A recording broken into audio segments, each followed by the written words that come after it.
Hello everybody, my name is Dratnos, and welcome to Dimensius, the all-devouring dungeon journal read-through. This boss looks super sick. So, it is the size of Stormwind. It is a massive boss. Deep within Manaforge Omega, Dimensius, the all-devouring and destroyer of Koresh, is slowly waking as his devoted ethereal followers use the Dark Heart to give him sustenance. The Dark Heart was the thing that they stole from Gallywix by pretending to be Xalatath's servants. If they succeed, they will unleash a being of unfathomable power that could destroy the very fabric of reality. For stage 1, we have Critical Mass. Dimensius instantly devours any player who enters his body for any reason, killing them horribly. So that's a large area you're not going to want to stand in. Massive Smash is a tank mechanic. We're reading the Mythic version of this, by the way. This is the end boss, so there's a good chance that some amount of Mythic stuff won't be in the Dungeon Journal, but nevertheless, we're reading Mythic Dungeon Journal anyways. So Massive Smash smashes his target with devastating force, dealing 30 million cosmic damage to players within 20 yards, and inflicting mortal fragility. The force of the attack ripples outward through space, dealing 8 million cosmic damage to all other players, knocking them away from the impact location, and scattering Living Mass. Living Mass are a mythic ad that has fission. This sustains a high energy reaction that deals damage to random players every 2 seconds, presumably until they're killed. Whenever their health is depleted, they enter a state of infinite possibilities for 3 seconds and then full heal. Depleting the health of all living mass at the same time interrupts this effect and leaves them with only one possibility, death. So these are like quantum beings that you have to kill all of them within 3 seconds of each other. Upon defeat, they decay into excess mass that players can pick up. While at least 2 players of the excess mass are within 3 yards of one another, they project a zone of collective gravity. This is a 6-yard zone that slows people by 30% and gives 1 stack of collective gravity for each player within who has excess mass. So if 2 people are nearby, it will grant 2 stacks of collective gravity. Dimensius can only devour players with less gravity than his hunger. So presumably his hunger is going to go up over time, and you will need more and more people to be stacking together with these collective gravity things to make sure that everybody has enough stacks of this to avoid getting munched. And then finally, we have Mortal Fragility, which increases physical damage taken. So basically, whichever tank spawns the smash, you need to swap the tanks that are doing that. Okay, now we have Devour. At 100 energy, Dimensius attempts to devour all players, dealing 4.4 million shadow damage every second for 5 seconds. After 5 seconds of taking this nasty raid damage, any player with insufficient gravity is pulled into Dimensius and consigned to oblivion. He then absorbs all excess mass and living mass. Each time he casts this, he gets an extra stack of growing hunger, increasing the amount of gravity needed to survive. So the first Massive Smash, you're going to kill these ads, and then you just need to make sure you get inside a zone, and you're going to be fine because the boss has no hunger.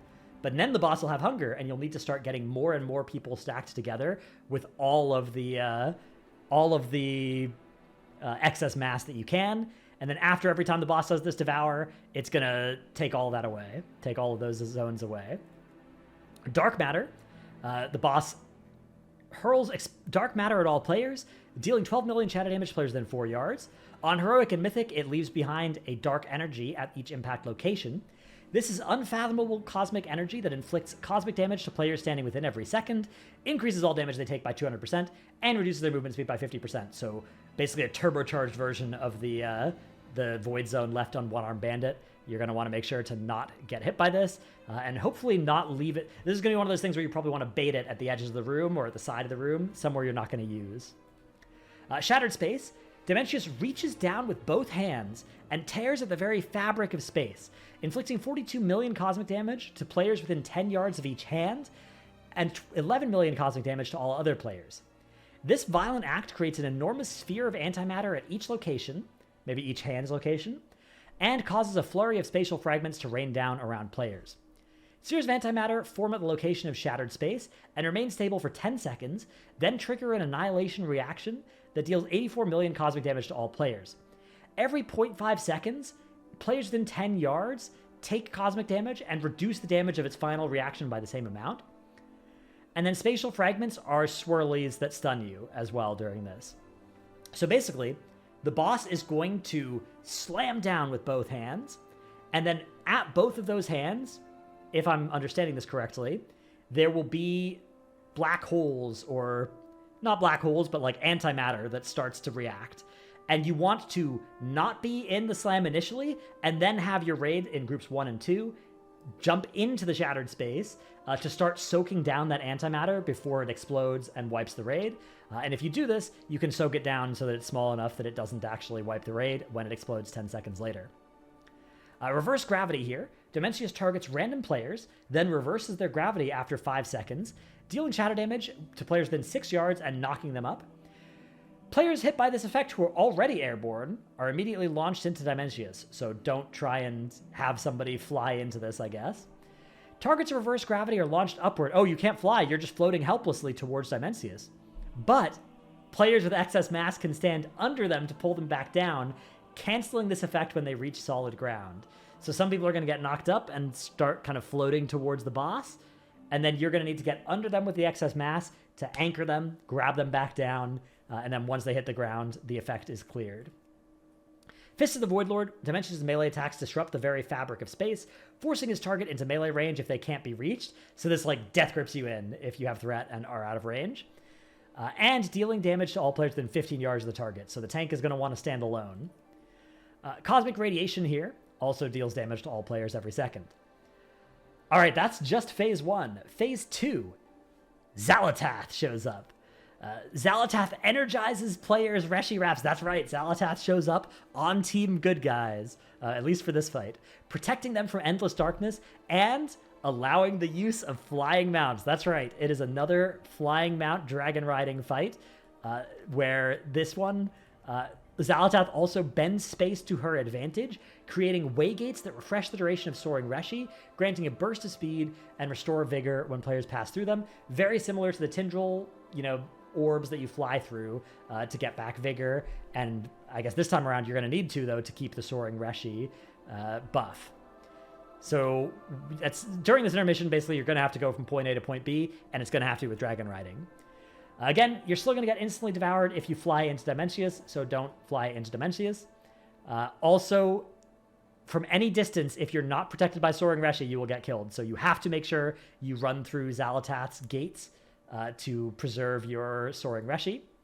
Fragments of worlds shattered by Dimensius hurtle through space, dealing cosmic damage and dismounting players on impact. So Tindril had floating void orbs or fire orbs that you didn't want to fly into because that was bad. It would just like slow you and do a bunch of damage, I think.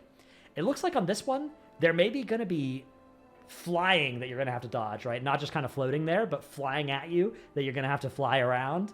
Fragments of worlds that Dimensius has already shattered. Dimensius is also going to tear through space with an immense stream of radiation that inflicts 14 million cosmic damage every second to players who stray too close. If you try to cross the center of the stream, you're instantly vaporized as well. So I guess there will be beams that you also don't want to fly through. When a star dies, a singularity forms in its place, lethally spaghettifying any player it touches. So don't fly into the black holes. Okay? And then stellar core, concentrated stellar energy can be collected by flying players, allowing them to launch a shooting star at the nearest Void Lord when they land. This deals cosmic damage equal to 5% of the Void Lord's max HP.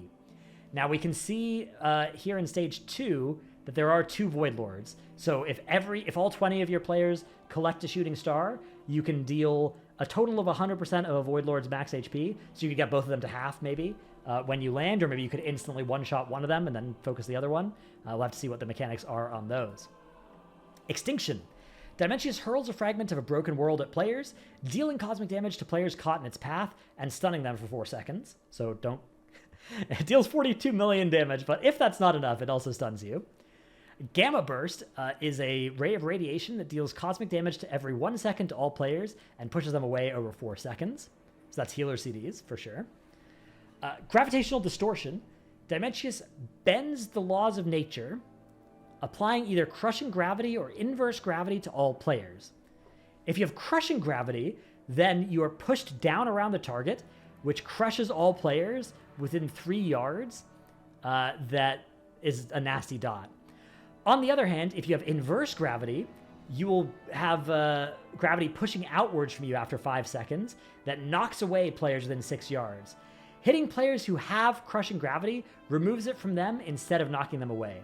So you're going to want your each crushing gravity person to be near an inverse gravity person, it looks like, to clear all of this.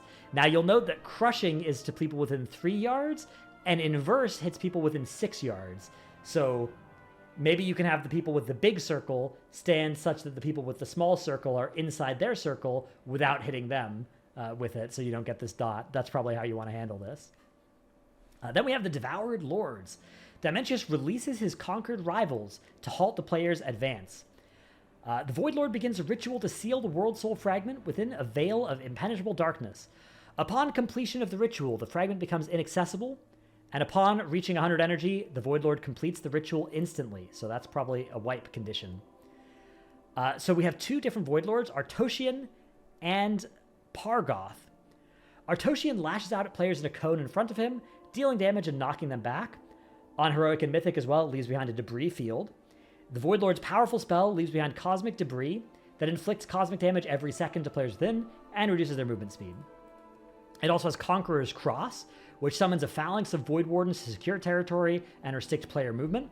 We have Void Wardens, which exert control over the area around it, knocking back players who try to walk in and leaving behind a dot. And then upon death, their energy is absorbed by all other Void Wardens, fully healing them. So if you have to kill the Void Wardens, you have to kill them one at a time. Maybe you can ignore them, maybe you have to kill them. Nullbinders do Null Binding, which weaves a dark pattern and binds all players within it, dealing shadow damage plus additional damage every 2 seconds for 20 seconds and reducing movement speed by 30%. Ooh, that's nasty. And then we have Touch of Oblivion. The Void Lord's successful melee attacks apply Touch of Oblivion, dealing shadow damage every 2 seconds for 10 seconds. This stacks, and if you get 10 stacks, you die. The fact that this is successful melee attacks is good news for avoidance-based tanks. Brewmaster Monk jumps to mind as being the best against this, but if you're a high dodge or parry tank, you'll have a lot longer before you get killed by this. Brewmasters can potentially just tank this forever. Pargoth has Nova, so instead of a frontal cone, this hits everybody within 10 yards and also leaves behind a debris field. So maybe this is the ranged one and the cone one is the melee one. Maybe that's how this works out. And then it also has Conqueror's Cross and Touch of Oblivion, the same mechanics there. So other than one having a 10-yard AoE around itself and the other having a frontal cone, they are the same mechanic. Then we enter Stage 3, the Singularity. We still have Oblivion. Destabilized, Dimensius increases all damage taken by 200% until he recovers from Xal'atath's devastating counterattack. The Accretion Disc, Dimensius' Lost Mast, swirls and churns at the edge of the platform, dealing shadow damage to players on contact and knocking them back, so the edge of the platform gets nastier. Extinguish the Stars. Dimensius calls 8 Void Stars down around him over 10 seconds, each inflicting 4.2 million shadow damage to all players, plus an additional 8.4 million shadow damage to players within 5 yards of the impact location. The Void Stars then begin to orbit him and project a gravity well. Void Stars project a gravity well that inflicts 2.2 million shadow damage every second to players within 4 yards and reduces their movement speed by 30%. While affected by a gravity well, the potency of forced movement effects is reduced by 90%.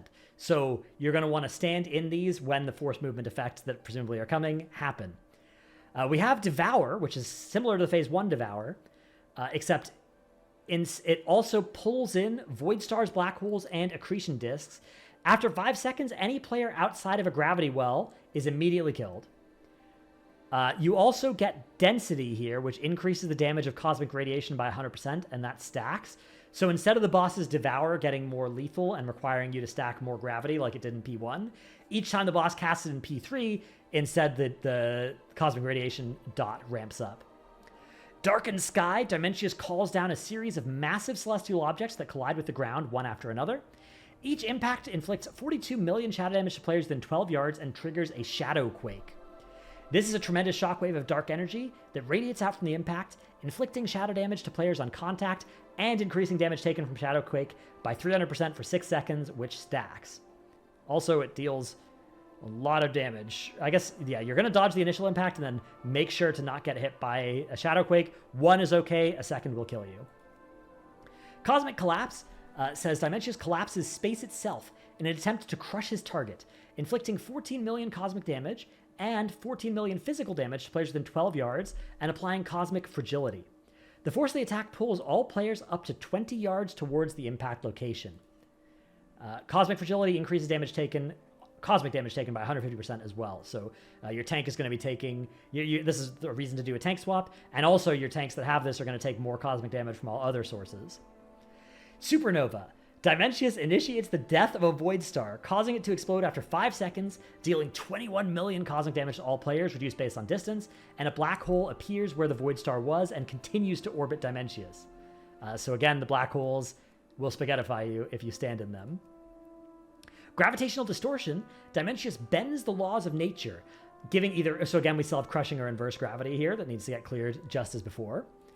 We still have Fist of the Void Lord as well, so whoever's getting autoed is gripped into the boss and needs to be 15 yards away from everybody else.